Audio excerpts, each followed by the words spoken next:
welcome and thank you for coming to the webinar series from the Eye and Ear Foundation that's called Sight and Sound Bites.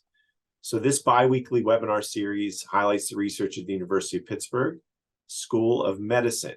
So today's topic, advancements in glaucoma treatment and research.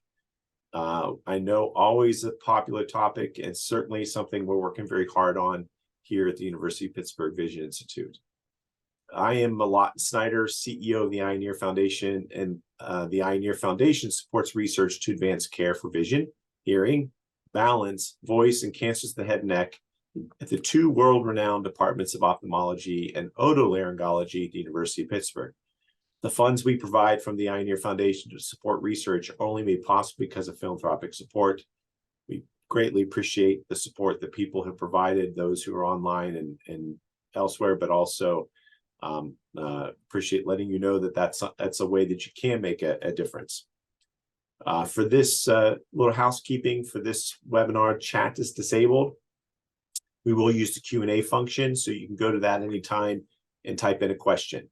The questions will be held toward the end of the presentations, and I'll read all the questions to our presenters. Please refrain from personal health questions, but you can just send any of those to the email, which is governed by Mr. Craig Smith. If I do see any personal health questions, we'll get to those later. We generally try to keep the questions to something that everybody would also want to hear the answer to. Please feel free to use the subtitles for closed captioning. And you're going to be added to our mailing list. So just let us know if you are not interested in receiving information about future webinars. So without any further ado, I'm going to introduce today's speakers. We have Dr. Ian Connor, who's Assistant Professor of Ophthalmology, Glaucoma Service, and Fellowship Director at the University of Pittsburgh School of Medicine. He's going to talk to us about what's going on currently with glaucoma care, glaucoma treatment, glaucoma surgeries, etc. Always great to hear from Dr. Connor. And then following Dr. Connor, we're going to have Dr. Kun-Che Chang, Assistant Professor of Ophthalmology at the University of Pittsburgh School of Medicine. Dr. Chang is going to tell us about what we can expect in the future, some of the research that's in the pipeline, some of the things that we're doing to really advance care. And again, these are the things that we're frequently supporting through the Eye and Ear Foundation. So Dr. Connor, please take it away. Thanks, Lonnie. I really appreciate the introduction. That was really kind. All right, well, as Lonnie said, I'm Ian Connor, so I am the director of our glaucoma service as well as our fellowship director. So I train residents and fellows here at the University of Pittsburgh. I am a surgeon more than anything. I really believe in this mission and idea of interventional glaucoma care. Glaucoma traditionally has been treated as a medical disease, and then only when it gets pretty bad do we consider surgery. But there really is a paradigm shift occurring right now as we speak within the field of glaucoma, where a lot of surgeons around the world are really starting to think about this more as a surgical disease. So we're going to talk about some of the surgeries that have come along in the last 10 years or so. I am now 12 years into my career, and almost everything that I'm going to talk about today has come to the fore during the course of my career after I finished my training. So it really is an exciting time for us, as well as a hopeful time for our patients, that maybe there are better treatments now than there were just a few years ago. And with the help of folks like Dr. Chang, who you'll hear from here in a few minutes, we expect that we may even be able to begin to turn the tide and regain some vision in people who have glaucoma, instead of just stopping the damage from getting worse. All right, so I titled this, surgical update of stents and shunts. I don't know if that's clever or not, but it seemed like fun to me. I do have a few disclosures. I'm a consultant for a few industry, companies, as well as an owner in this small and related company called Octogenics. So what we'd like to talk about today is this category surgeries that you may have heard of. They're called MIGS surgeries, microinvasive glaucoma surgeries. So it used to be if you had glaucoma, you needed glaucoma surgery. There was really just one choice, something called a trabeculectomy. Sometimes glaucoma surgeons refer to this as the hole in the eye. where we would make a bypass of your outflow system in order to lower the pressure in the eye. But now, in the last few years, we have a number of other alternatives, and these other alternatives are less invasive. They have faster visual recovery. They tend to be less powerful, unfortunately, than the traditional glaucoma surgery. But for a vast majority of our patients, they can be a much better option, a safer option, and one that is much better accepted and tolerated. So again, I said microinvasive glaucoma surgery. There are 5 cardinal features of these surgeries that we talk about. Ab interno just means that the surgeries are performed through small incisions inside of the eye, so they don't require large incisions that require much longer to heal. There's minimal disruption of the normal anatomy and physiology, so again, they heal much more quickly. They do lower the intraocular pressure. It's probably should go without saying, but if you're going to do a glaucoma surgery, that's important. Have a high safety profile and rapid postoperative recovery.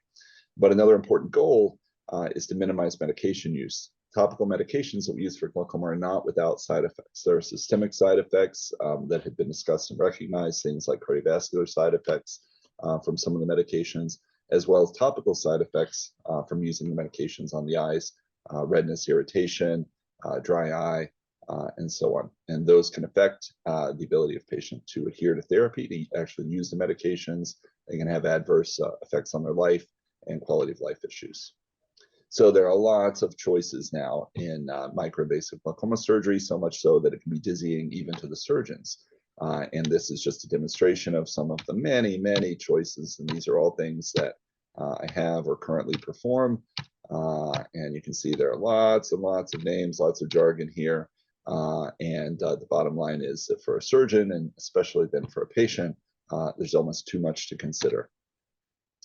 It's important that we take a step back for just a moment, though, to talk about what the fundamental problem that we're dealing with in lowering the pressure in glaucoma is.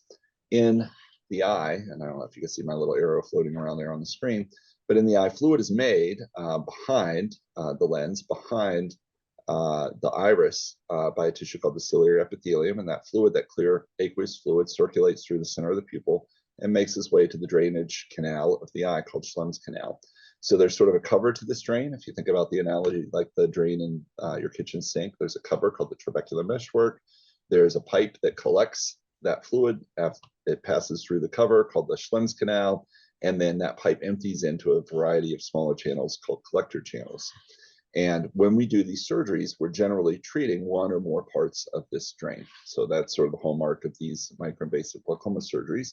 That is in contrast to the traditional glaucoma surgery, the trabeculectomy, in which we basically cut a hole all the way through and through the wall of the eye, bypass this natural drainage system entirely. So microinvasive glaucoma surgeries have many different targets, as you can imagine. So some of these targets just bypass the cover, some actually stent open the canal that we talked about, so the drain, some remove the cover, and so on. So I broadly categorize these surgeries into different buckets. There's trabecular bypass buckets. The surgeries that I highlighted in bold are things that I very commonly do even now, although I've done all of these things on the list as part of my practice. Some have fallen out of favor, at least in my hands, because I've been underwhelmed by results or the way that they work. Whereas others have become more common in my practice. But there's trabecular bypass surgery. So these are surgeries that just bypass that initial drainage tissue called the trabecular meshwork. There's dilation procedures like the ITRAC ABIC procedure, ab interno canaloplasty, or the OMNI procedure, the streamline procedure that act to dilate that canal without significant bypass. There's procedures that we call cycloablative, which basically treat the tissue that makes the fluid to make it make less fluid. So these are, unfortunately, they're generally coagulative procedures. So they sort of make the tissue less functional by ablating it, much like other kinds of glandular ablative procedures that people might have done. There's this category called suprachoroidal procedures that entirely bypass the system but in a novel way. Presently, there are no FDA-approved suprachoroidal procedures or stents available to us, although we expect that to change in the coming years. And then there are shunts, very similar to the shunts that we've done historically, like the trabeculectomy or tube shunts, but that are much smaller in nature and easier to implant and have a faster visual recovery for the patient. So we've got all these different categories. This is the way that your surgeon is thinking about these different categories. And when we examine you and think about your specific disease, we're trying to tailor the treatment, the surgical plan to your specific condition and try to optimize the effectiveness while minimizing the potential side effects. So what is the most important question that your surgeon should be asking as they examine you and think about a surgical plan? Is one of these procedures even appropriate for you? There are certainly patients for whom doing these procedures is sort of, it's not likely to be very effective, and we are perhaps simply putting off the inevitable of a more significant surgery. So the stage of the disease, how serious your glaucoma is very important in the question that we're asking. What is our pressure target? If we need an ultra low pressure, then usually these are not surgeries that are going to work very well. They usually end up with a pressure in the mid-teens, for example, if you're familiar with the pressures that we deal with in glaucoma. The type of glaucoma and the patient's anatomy is very important, so you should have a thorough exam, and the doctor is really thinking about these things very carefully. And what is the reason for the surgery? Are we trying to lower the pressure? Are we trying to minimize the need for glaucoma medications? Or are we doing a little bit of both? So, my take home is just because we can do it, because these procedures exist, doesn't necessarily mean that we should or must do it for any individual patient. It's really important to tailor the approach to the patient that's sitting in front of you. The next question I ask is the surgery I'm doing likely to achieve the outcome that I desire? So I have to define what my outcome is. To get the patient off all of their drops, that might be an outcome. To get the pressure under 12, that might be an outcome. Every patient has a different outcome that we really are driving at. And it's important that we tailor the surgery for the outcome that we'd like to achieve. So certain kinds of glaucoma or patients are not great for these minimally invasive glaucoma surgeries. Patients who have very severe damage, or advanced damage as I term it, who need a pressure really in the single digits, usually these procedures are not going to get them there. So these are patients who I think more carefully about a traditional glaucoma surgery like a trabeculectomy. Yes, there's a little more risk. Yes, the follow-up and recovery is going to be a little harder for the patient, but there's simply no reason to do a procedure that is very unlikely to achieve the goal that we're attempting to achieve. And the trabeculectomy, the traditional surgery, can usually get us to pretty low pressures, which is often what we need for these patients with very severe damage. Patients who have a kind of glaucoma called neovascular glaucoma, so this is very common among, more common, let's say, among diabetics with a lot of other diabetic complications, among people who have certain kinds of strokes in their eyes. The microinvasive glaucoma surgeries just don't work very well for them. So usually I'm thinking about something more like this cyclophotocoagulation or cycloablative procedure that I mentioned earlier, or even a kind of shunt, like a tube shunt, a more traditional glaucoma surgery. So who are the better candidates for these surgeries? Well, patients who have less significant disease. So maybe they do have a little bit of vision loss, but it's not vision loss that they notice yet. It's vision loss that we can see when they take the visual field test in the office, but it's not something that is affecting their quality of life or ability to function or ability to drive or read yet. They're often very good candidates. Patients who have medically controlled disease, so they're on multiple eye drops, their pressure is controlled, they have stable disease, but maybe we'd like to try to minimize the medications or get them off their medications.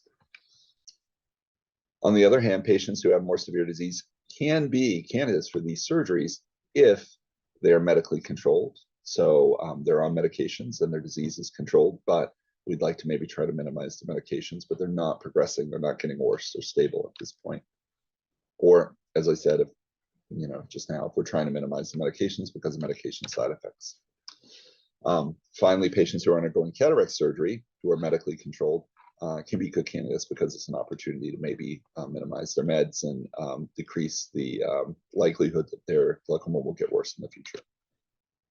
So it's just a photograph of an eye with the eyelid, the lower eyelid everted here, turned out. And you can see all these little bumps along the surface of the back surface of the eyelid. And these little bumps are basically little allergic nodules that occur in patients who have intolerance of medication. So these eyes of this patient are very itchy all the time. They're itchy because of the eye drops. And it's a good reason to try to minimize or eliminate eye drops. So do the surgeries work? That's actually kind of important, right? And there's a mounting, series of evidence year after year that show that most of these surgeries, and I'll just quickly go through these because it doesn't, the details are not so important, have the ability to lower the pressure by 20 to 30% on average, and usually can lower medication burden by 20 to 40% as well. So that's one kind of surgery called a trabectome. This is an eye stent. Again, this study showed about a 15 or so percent pressure reduction, but a big medication reduction. So it depends on what your goal is. This surgery called a GAT, a gonioscopy-assisted transluminal trabeculotomy. Again, the details don't really matter. It's in this category of surgeries. About a 35% reduction in pressure and a 40 to 50% reduction in medication usage. And just like photocoagulation, one of the lasers we use, 10 to 15% pressure reduction, 80% or so medication reduction. So the point is that these surgeries do work to lower the pressure. They do work to lower drop burden. This is one of the newer procedures called a hydrus. The hydrus is a stent that we put in. It's one of the best done or conducted studies. It was a true randomized controlled clinical trial where they randomized cataract surgery alone versus cataract surgery with the stent. And again, showed about a 15% reduction at a year and 20% reduction in pressure at 2 years after surgery, and about a 2-point pressure reduction over cataract surgery alone. And what you see on the right here is just a graph that shows a reduction in number of medications required over time. So these patients get off some or many of their drops and have lower pressure after surgery. And one of the very interesting things that came out of, again, this well-controlled study is that they showed that patients were also much less likely at 3 years to undergo further glaucoma surgery, specifically trabeculectomy or tube shunt surgery. So if we're trying to avoid further surgical intervention, then these microinvasive glaucoma surgeries can be very useful in that way. So how do we make sense of all of this? Well, it's a lot, right? But my thoughts for patients with open-angle glaucoma, so this includes the primary open-angle glaucoma that many patients have, something called pseudoexfoliation, which unfortunately is relatively common in this population. A lot of my patients have pseudoexfoliation glaucoma.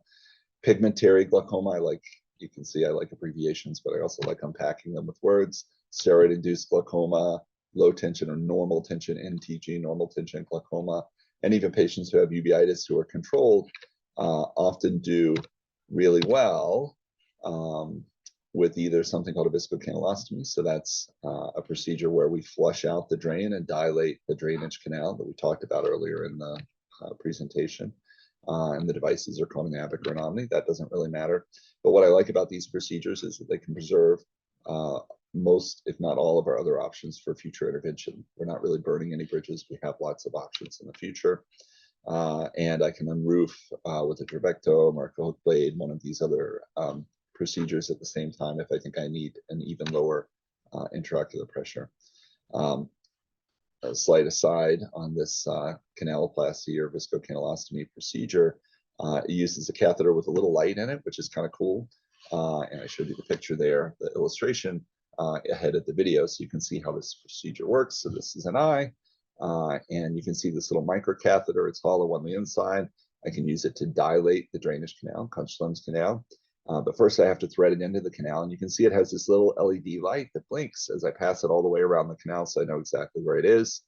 I apologize if you're a bit squeamish. There's a little blood on the screen. But rest assured, with eye surgery, we almost always write procedure operative reports that say less than 1 milliliter of blood, which is about 1/30 of an ounce of blood is lost. So when we're looking with a microscope at an eyeball, a little bit of blood looks like a lot, but in reality, the blood that we lose with eye surgery is less than a drop of blood, generally speaking. So you can see that catheter threaded all the way around there.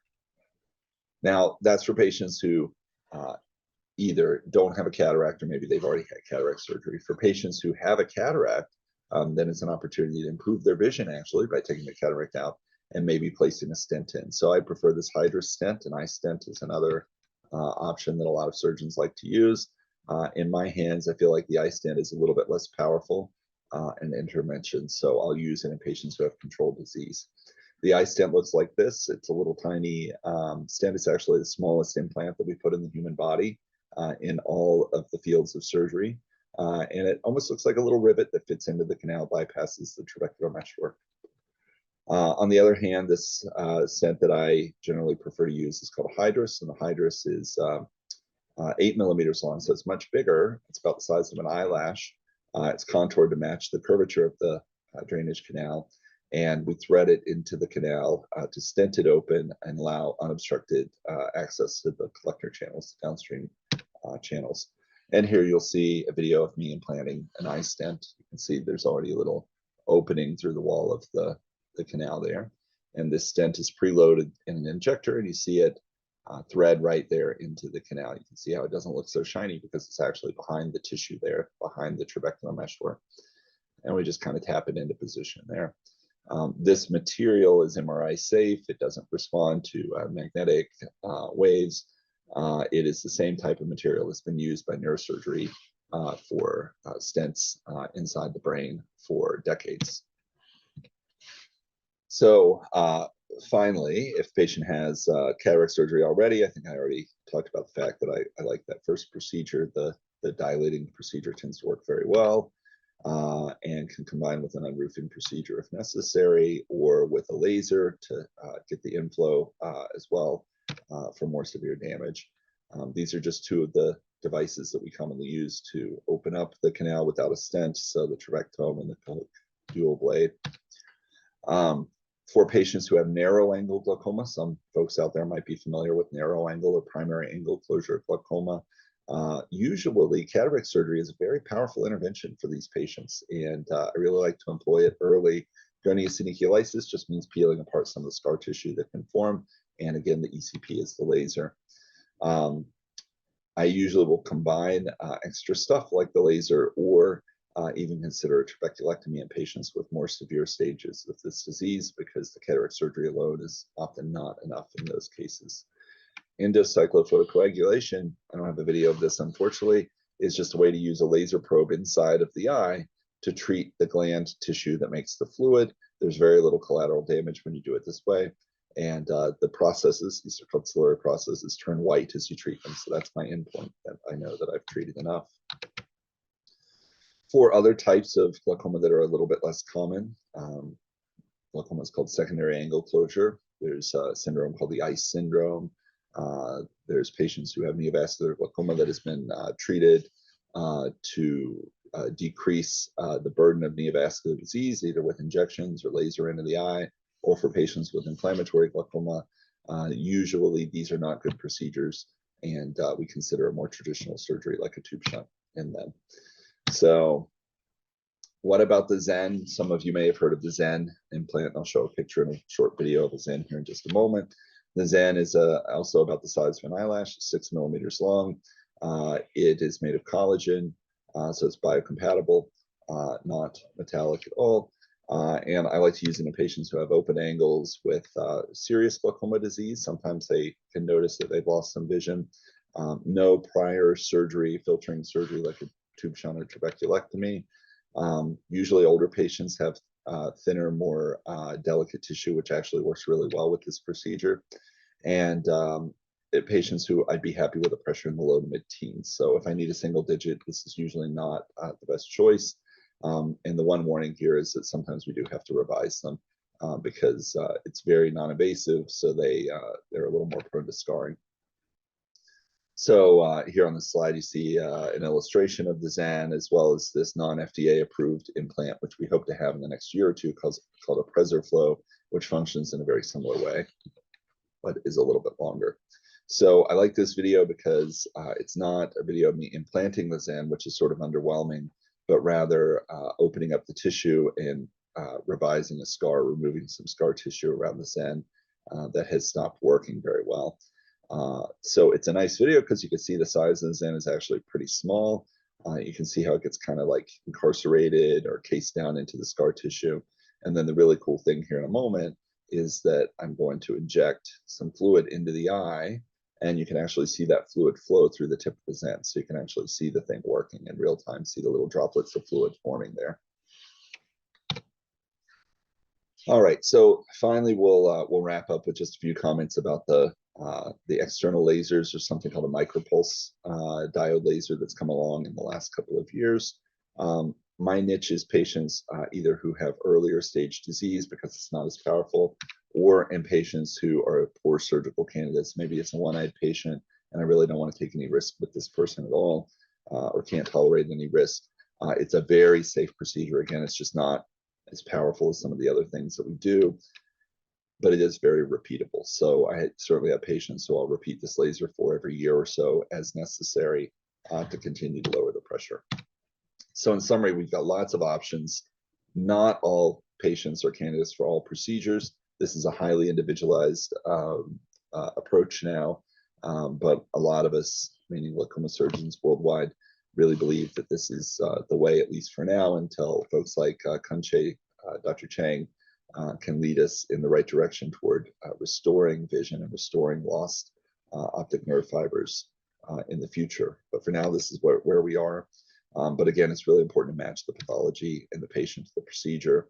And my selection criteria have certainly changed over the last 5 to 10 years as these procedures have come about. And I expect will continue to change as we learn more about them. They are, after all, still all relatively new. So thank you very much. You all know the skyline in Pittsburgh. I'm going to turn it over to Dr. Chang now, and he's going to get us really excited, not about what we can do now, but what we hope maybe we can do 5, 10, 20 years into the future. All right. Yeah. Thank you, Ian, for introduction, and Lonnie for the invitation. So I'm the assistant professor of ophthalmology since 2021, also a member of the Louis Fox Center. So today I want to talk about the retinal ganglion cell differentiation and the transplantation, and have nothing to discuss. And as you can see here, so it's normal vision. It's very beautiful two boys, and this is very typical glaucoma vision, which we call a tunnel vision. And there's a study in 2020 saying that this 10% of the patient have a glaucoma with leading cause around the world. So to study the glaucoma, we first need to know one cell type, which is retinal ganglion cells. Why? It's important because the retinal ganglion cell, or we call RGC, is the only retinal cell in the eyes can extend their axon to the brain, which to connect the eyes to the brain.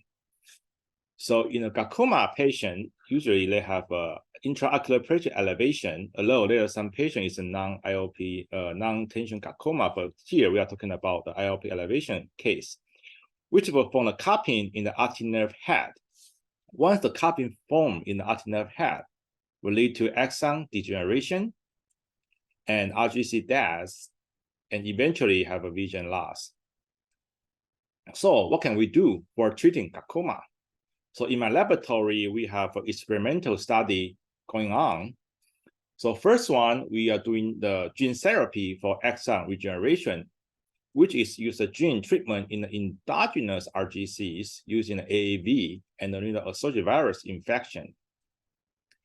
As you can see here, once the axon injured, this cell, RGC cell, will die very quickly. So in animal model, we are using the optic nerve crush to mimic the axon injury and try to inject the virus 2 weeks before the trauma.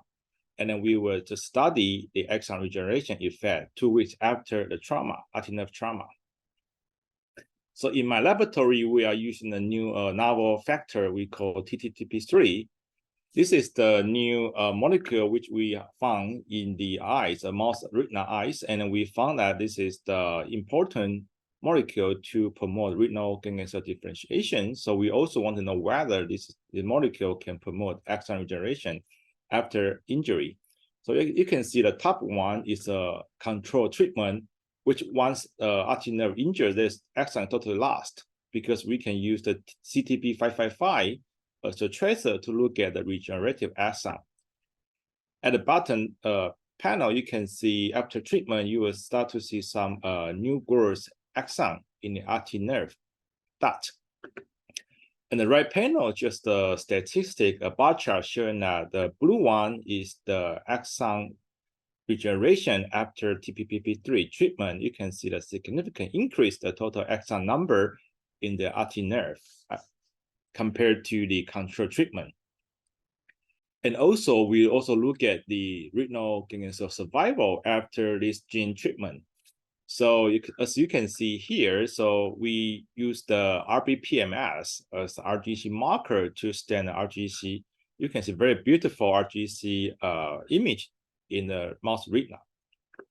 In the right panel, we just compare the retinal ganglion cell number before after crush. As you can see, without crush, it's about 2,500 cell per millimeter square, but after crush, 2 weeks after crush, the animal lost about 80% of RGC numbers. However, after TPPP3 treatment, we'll be able to see around like 10% or 20% increase of RGC number. So it suggests the TPPP3 is a potential gene therapy candidate to first promote axon regeneration and also can promote RGC survival after injury.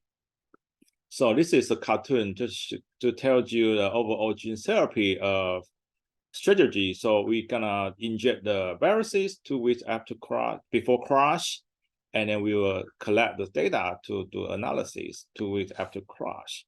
So this is kind of one of my study in the laboratory using the gene therapy. But what if RGC are lost? Because for gene therapy, we still have to see some endogenous RGC survival before we can do gene therapy. But what if RGC are totally lost?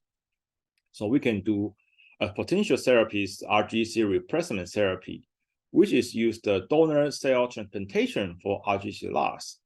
And to study this kind of research, we need to use a human stem cell and kind of differentiate into the RGC-like cells.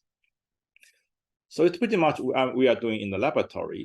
So this is kind of undifferentiated stem cells, and we're gonna add some distinct factors like a BDNF, GDNF, and some other factors, which we hope to promote more RGC-like cell differentiation. And then hopefully we can intravitreally inject this RGC-like cell from human stem cell into the host eyes. And then we can replace the RGC lost, which you can see the button at bottom. So in my laboratory, we have one cell line is a human embryonic stem cells. So we are able to differentiate human stem cell into a transition stages with embryonic bodies, and then it will form a neuroepithelium-like cell, like a D16. And then we are doing the 3D culture, which we call organoid. You can see day 28, they have some like a mushroom or we call red blood cell type cell protrude from the cell culture. At the bottom, you can see it's a beautiful, very beautiful shape of the retinal organoid, which have a BRN3B TD tomato signal at the center. So this is the spatial cell line gift from the Dangzhe from Johns Hopkins University.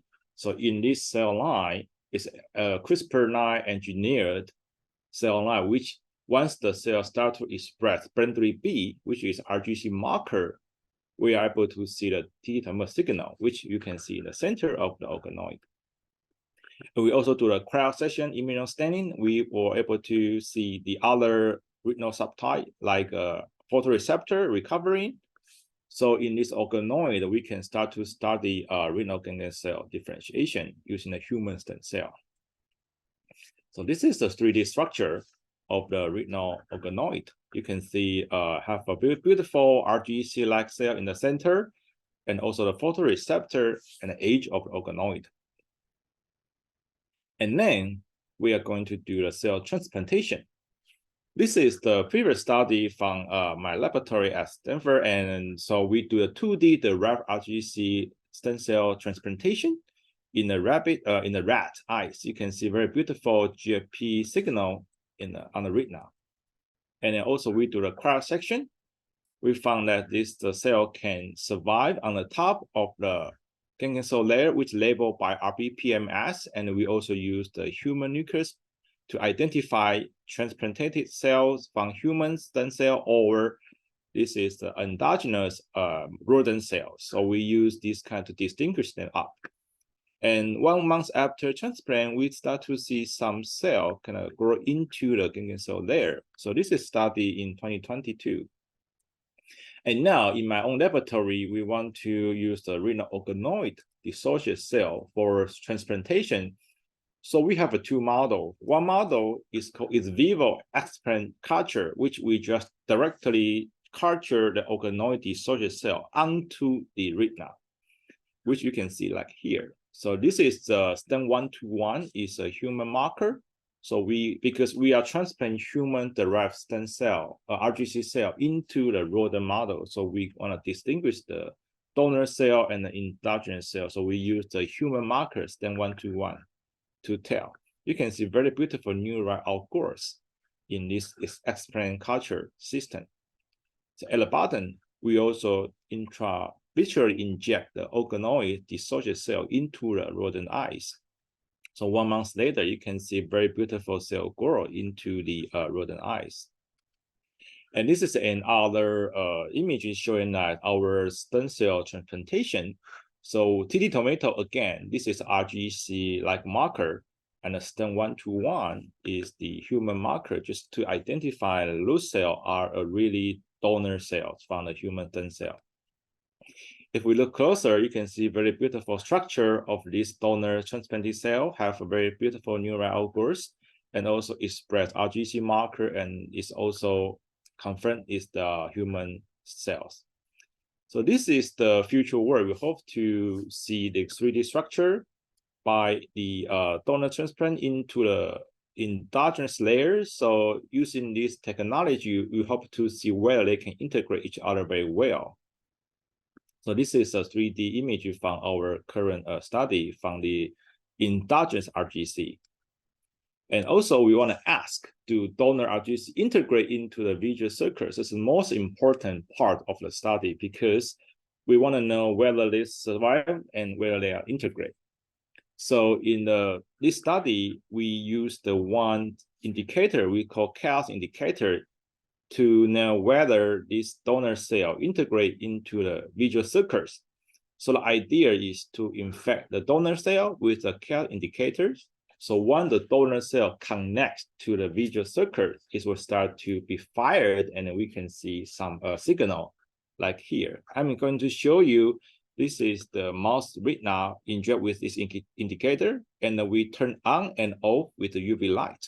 So in the arrow, blue and red arrow, you can see there's 2 different kinds of the cell. They respond to UV light differently. So we know at least 2 subtype of RGC can be found in the rodent eyes, which is on and off, which means when we switch on and off the UV light, and the RGC responds to the light.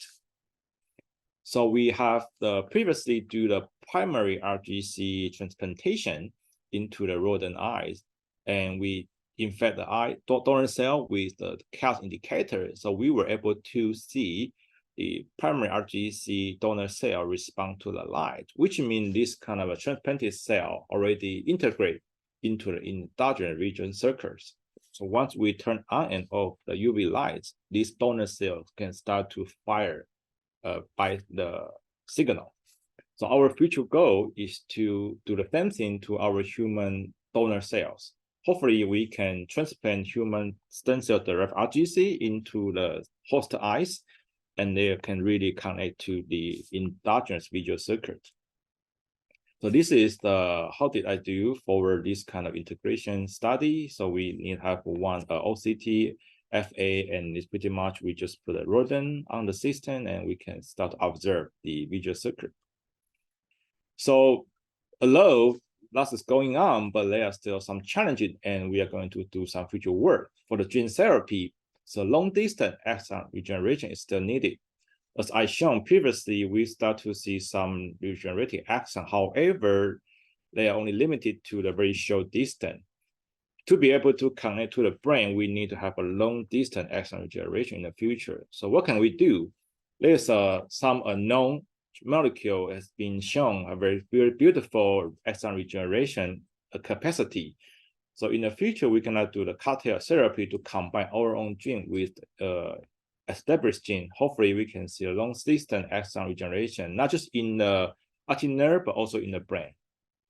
And another challenge will be the safety of using AAV injection in a human. Although there are some FDA approval AAV therapy in the eyes, however, we need to stay careful to look at this part. And for the stem cell transplantation, we have lots of things to do. So first one, we need to promote more RGC differentiation. So in my study, we are working on other gene manipulation. We hope to differentiate more RGC from the human stem cell.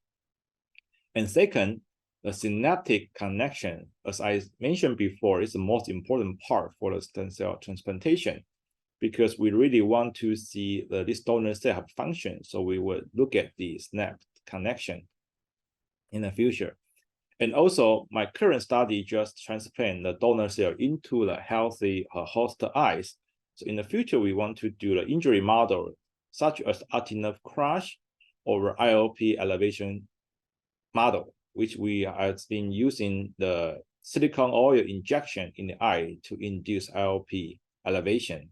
So these two models is different because optic nerve crush is more like acute, it's more like optic neuropathy, and IOP elevation is more like chronic model for more like close to the regular glaucoma. Also, the immunosuppression might be required because we are doing the human stem cell into a rodent system. So we might need to think about the immunosuppression in the future. And the last but not least, FDA regulation is always the issue for the stem cell transplantation in a human. So all this challenge and work will be continue in my laboratory in the future.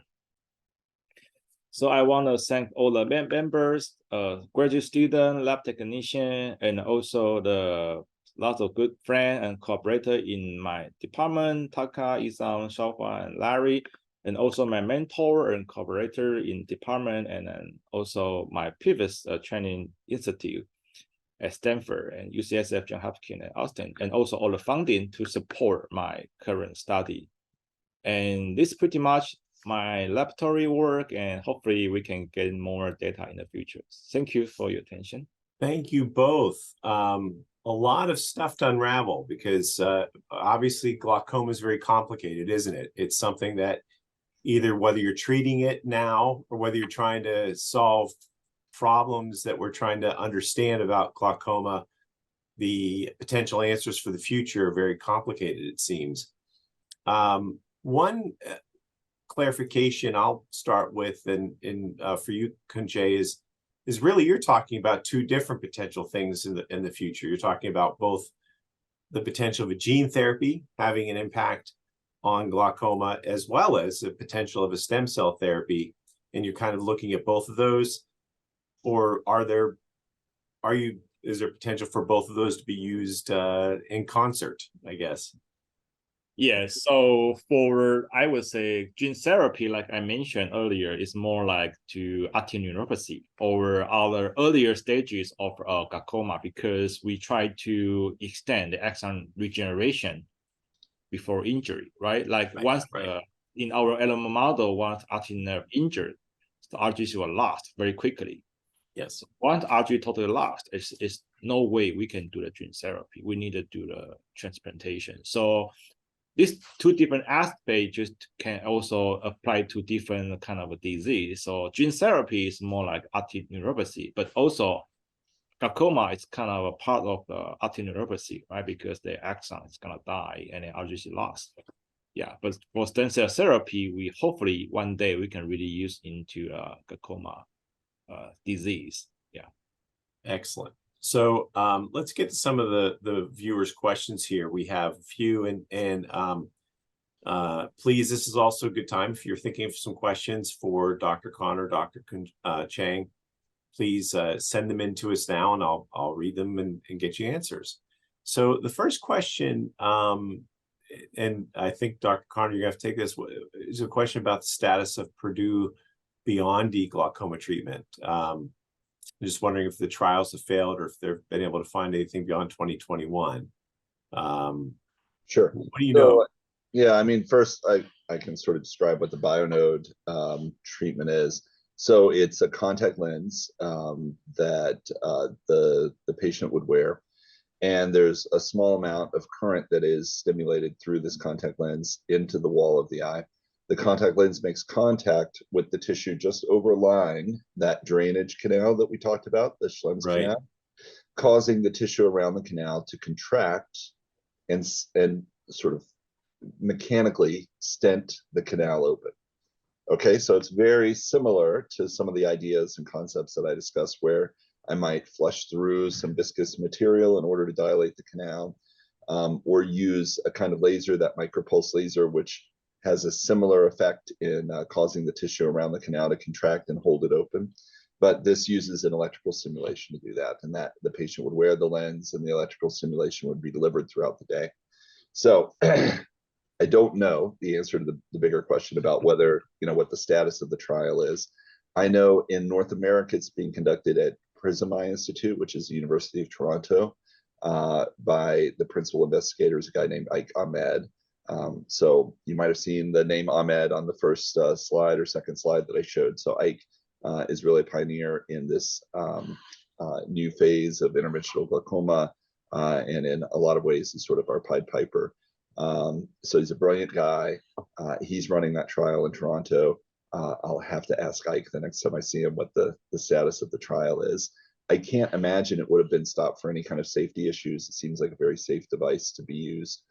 It's probably just a recruitment, enrollment, and then reporting of data that we're waiting for. But the bottom line with that treatment is, it is, again, another pressure lowering treatment. So it is not a treatment that one would expect to be able to restore any vision that's already lost, but rather to arrest or slow the progress of the disease as it exists. Oh, it's interesting. It sounds like an interesting approach, and yeah, thank you for the update. I think this is, you could, Kun-Che, when you're talking about donor cells, is that the same as a stem cell, or is that Well, they original from stem cell, but they already differentiate into the RGC, which there should be the neuron cell. So they are not a stem cell, but they original from stem cell. They are RGC-like cell, have neuronal properties, features. So how would you get the stem cells where you want them to go in the eye? Okay, so in my laboratory, we are using an embryonic stem cell, which is registered in the NIH. But I know in some laboratory, they use the patient's skin to differentiate into the IP stem cell first, and then they can further differentiate into the donor cell. Like again, donor cell can be retinal ganglion cell, photoreceptor, the other donor cell, but they are original from the human stem cell. Right. So the answer is, we can get from, we have a stem cell bank, or we can take from the patient directly. Yeah. Right. So I can give the audience maybe the 30,000th of view, which I'm good at. So stem cells are an immature cell that can be produced anywhere in the body, but of course the embryonic stem cell is the most immature. But we have ways in our laboratories to sort of turn back the time on a cell that is anywhere in the body, to make it even more stem-like, right? Is I think what you're saying, and then it can be used in these purposes. It's really amazing, Kun-Che, that you're able to do that, and it's certainly exciting to see the potential applications around, restoring some retinal ganglion cell growth to to those that have lost. So maybe for the next question related to, for you, Dr. Connor, or for you, Dr. Chang, if someone has low pressure glaucoma, which could be a different phenomenon, right? Because I think there's more we don't understand. Do you think any of these therapies that we're talking about potentially could work? So I can start, but I suspect Kun-Che will have a few comments as well. So first of all, it doesn't matter what kind of glaucoma you have, even low tension glaucoma does respond to lowering the pressure more. Now, it tends not to respond as well. So I certainly have patients with very low pressures, and we've done, most, if not all, that we can do to lower the pressure, which slows the progress of the disease. But even in those cases, sometimes they still progress. And those are the ones who really kind of make us scratch our head and wonder what we're missing, what factors involved in this disease we're not really accounting for. And it's sort of a mystery in all of glaucoma, why lowering the pressure is not enough for some of these patients. Often then they end up going and seeing another kind of ophthalmologist, like a neuro-ophthalmologist, to ensure that there's not some other disease occurring. But it can be a very tough disease to treat. But yes, I mean, the procedures I talked about can be used even in patients with low tension glaucoma, and often just smoothing out the daily normal fluctuation of the intraocular pressure such that there's less fluctuation can make a big difference in the disease control. Now, I'll cede my time to Kun-Che to talk about stem cell and gene therapy in patients with low pressure glaucoma in the future. Yeah, so in animal model, because I just want to talk about animal model. Yeah, I don't want to yes. So animal model, actually, this is a normal pressure, right? Like I mentioned, arterial crush is nothing about the ocular pressure. So in this case, our gene therapy still work. We can still regenerate the axon lost, right? So in the low pressure, or I call normal tension glaucoma, actually, yeah, gene therapy does work. And for stem cell therapy, again, it's better just for totally RGC loss, because you want to make sure there's some space for the donor cell transplantation. So I would say either gene therapy or stem cell therapy should work for the normal tension glaucoma in animal model. Could be a good answer. Thank you. So which type of MIGS, as you talked about, Dr. Connor, would be appropriate for aphakic patients with poor, anybody, I guess, with poor interocular pressure control on meds? Yeah, so aphakic glaucoma is tough because it's not a genetic defect. We talk about some of the glaucomas have high concordance with a variety of genes. But in aphakic glaucoma, these are patients often who had a congenital cataract, so they were a baby and they had the cataract removed. So every aphakic eye I ever see is completely different from every other aphakic eye I've ever seen, with the exception that over time, they all tend to develop glaucoma. The glaucoma tends to be associated with a kind of secondary angle closure, such that the drain just completely zippers closed. So a lot of the MIGS, the microvasive glaucoma surgeries, rely upon restoring outflow in a disease, but otherwise anatomically, basically normal drainage system. And in patients with aphakic glaucoma, usually they have a very abnormal outflow or natural outflow system. So usually these patients benefit more from consideration of either a traditional glaucoma surgery like a tube shunt or even a trabeculectomy, or an external laser diode procedure. But again, every eye is different, and it's possible I'd meet somebody with aphakic glaucoma who could be a candidate for some of the MIGS procedures, but I'd have to carefully examine them and determine if that's the case. Thank you for that answer. And so this is good for clarification with this next question. Will optic nerve damage lead to damage in retinal ganglion cells? And will Dr. Chang's work help both? Yes. Yeah. The short answer is yes. And as we all know, optic nerve damage doesn't only happen in the glaucoma, right? There are other optic nerve trauma, or for example, optic nerve pathway glioma. They all cause the optic nerve damage, and eventually people would lose. The patient would lose their retinal ganglion cell. And again, like I said, the gene therapy it's better just to treat. There's still some RGC, and the stem cell therapy will be applied to once RGC lost, and we hope to replace RGC. Yeah, I would. So maybe for a little clarification, just so people can understand the difference and how they work together, the retinal ganglion cells, and really, can we say they form the optic nerve? Yes. Okay. So the optic nerve is a bundle of nerves, and they're made up of all these, and they initiate or begin with the retinal ganglion cells and ultimately form. Yeah. So goes back to the brain. Yeah. So retinal ganglion cell is the neuron in the eyes, which can receive the visual information from the photoreceptor and then transform this visual information through the axon to the brain. Yeah, so RGC contains cells body and also extending axon all the way to the brain. Yeah. I think even there for the question, maybe even makes a little more sense that yes, it would work for both. Yeah. So that is the end of the questions. If we don't have any more, and actually we're just about out of time anyway, but it's always good to I love it when we have a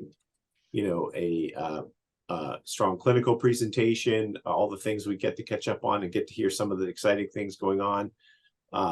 You both did a wonderful job, and we want to thank you, and we'll look forward to more updates on glaucoma. I mean, we're gonna need to keep talking about it, and I know that we'll hopefully solve some of these problems and get some of these answers as we're trying to work really hard on this through the research that's going on.